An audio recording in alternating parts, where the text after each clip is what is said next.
హాస్యం చేయను అని చెప్పాడు ఆయన.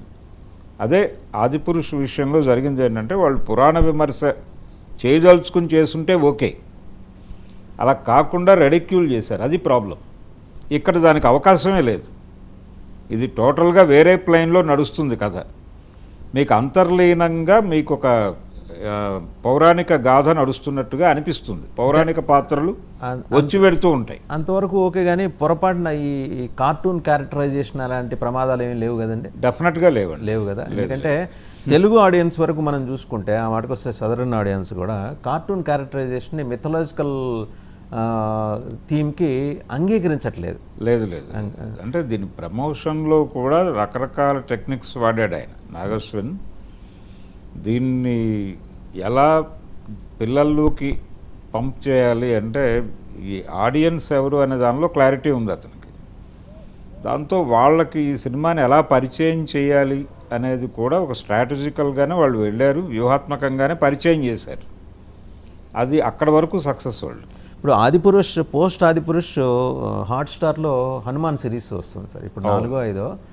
మరి అందులో కూడా కార్టూన్ క్యారెక్టర్స్ ఉన్నాయి, కానీ ఎక్కడ కూడా మీకు ఆ డివైన్ ఫీల్ అది మిస్ కాకుండా తీసుకురాగలిగాడు డైరెక్టర్. మరి అది చిన్న స్క్రీన్కే తీసిన, హాట్స్టార్కే తీసిన, ఎక్కడ డివైన్ ఫీల్ అయితే మిస్ కాల. ఆదిపురుషులో అది మిస్ అయింది, ఆ ఎలిమెంట్ మిస్ అయింది అంటే కనిపించింది. పొరపాటున అంటే ప్రభాస్ నోటీస్లో కూడా ఉండాలి, ఆయన చెప్పుండొచ్చు నాగాశ్వినికి. ఆ జాగ్రత్తలు ఇందులో తీసుకుని ఉంటారా? డెఫినెట్గా అండి. అంటే అలాంటి తప్పులు జరగడానికి అవకాశం లేని తరహాలో ఈ సినిమా డిజైనింగ్ జరిగింది. మీకు ఏ క్యారెక్టర్ అయినా, అంటే నేను ఇందాక చెప్పినట్టుగా బైబిల్ పాత్రలు వచ్చి ఇప్పటి సమాజంలో సంచరిస్తున్నట్టుగా కొన్ని హాలీవుడ్ సినిమాలు వచ్చి ఉన్నాయి. దాన్ని ఈయన అడాప్ట్ చేశాడు. ఇంకొకటి కూడా వచ్చింది సార్, అంటే నేను యూరోపియన్ మార్కెట్స్ నుంచి వచ్చిన ఒక కథనం. అదేంటంటే in quest of Shambhala Jesus Christ came down to India. ఆ టైంలో శ్రీనగర్ వచ్చారు ఆయన, ఈ వాజ్ దేర్ ఫర్ అదే అటువంటి ప్రస్తావన తీసుకొచ్చారు.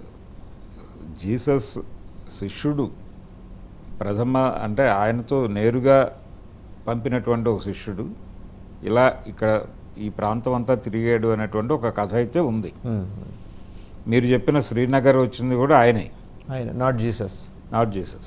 అలా సంచరించినటువంటి సందర్భము, దానికి ఆ రెఫరెన్సెస్ కూడా, అంటే దాన్ని ఇక్కడ ప్రస్తావించాల్సిన అవసరం ఉంటే డెఫినెట్గా మాట్లాడతాడు అతను.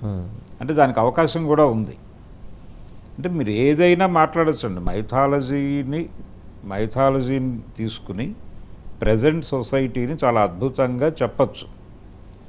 ఈ సమాజంలో జరుగుతున్నటువంటి అనేక విషయాలు మైథాలజీ దృష్టిలో మాట్లాడచ్చు, తెర మీద చూపించడానికి కూడా అవకాశాలు ఉన్నాయి. ఆ తరహా విమర్శ చేసినటువంటి రచయితలు ఉన్నారు, దర్శకులు ఉన్నారు. కాబట్టి దానికేమీ ఇబ్బంది లేదు. కాకపోతే అది ఆ విమర్శ కానీ ఏదైనా కానీ దాని ప్రధానమైనటువంటి ఆ పాత్రల మీద జనాల్లో ఉన్నటువంటి ఒక నమ్మకాన్నో లేకపోతే మరొకదాన్నో, మీరు ఇందాక ఒక మాట అన్నారు, దానికి ఉండేటువంటి డివైన్ ఇది అని, దాన్ని డిస్టర్బ్ చేయకూడదు. డివైన్ ఫీల్ని డిస్టర్బ్ చేయకుండా నడవాలి. అది ఆ కేర్ డెఫినెట్గా వీళ్ళు తీసుకుంటారు. బహుశా అదే ఎన్టీ రామారావు గారి గురించి ప్రస్తావన కూడా మీరు చేశారంటే ఆయన పాత్ర కూడా ఎక్కడైనా మధ్యలో కనిపించే అవకాశాలు ఉన్నాయని. ఆయన ఫిలాసఫీలో కూడా ఆయన త్రిపురనేని రామస్వామి చౌదరి గారి చేత ఇన్స్పిరేషన్ పొందిన మహారథి గారు